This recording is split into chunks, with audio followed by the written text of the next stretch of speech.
If you have ADHD, simple tasks often feel weirdly impossible. The intention is there and the goal is clear, yet the gap between knowing and starting feels enormous.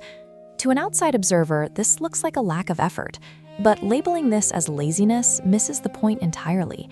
This specific friction, where a tiny chore becomes an insurmountable wall, is the defining, silent struggle of the ADHD experience.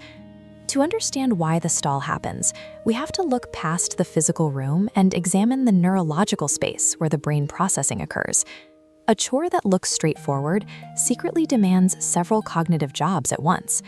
Executive dysfunction occurs when these overlapping demands lead to a system failure. First, the brain must prioritize exactly where to start among all the competing stimuli in the room.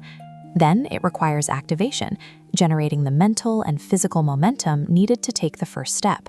At the same time, the brain is working to manage the emotional discomfort or the sheer boredom associated with the task. When too many micro-steps collide, the system crashes before the first move. This is hidden friction. This is ADHD paralysis. This stall happens because the brain's processing power has reached a mechanical limit. Because the task is objectively small, you tell yourself it should be easy to finish quickly. This triggers a cascade of guilt and frustration, leading to a sense of failure before you've even picked up a pencil. The original chore is now buried under a layer of invisible emotional work, draining the exact energy required to actually start. Shame weaponizes that initial mechanical stall, turning a moment of friction into a psychological spiral. The way out of this isn't found through willpower.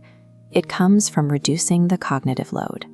This requires moving past outcome-based thinking, like how do I finish this, and shifting toward momentum. The goal is to identify the absolute smallest possible next action. That might mean opening an email, but deciding not to answer it, or picking up exactly one shirt, not cleaning the entire room.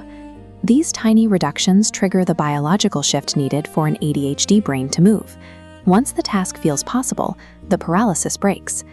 Traditional planners often trigger this overload by displaying the full weight of a project all at once. Planning systems like Perlova address this by reorganizing tasks to prevent cognitive and visual friction. By matching the task to your actual energy and highlighting only the next doable step, these tools work with your brain's needs instead of against them. Moving forward doesn't require more shame. It requires less resistance, a smaller first step, and a system that respects how your brain actually works.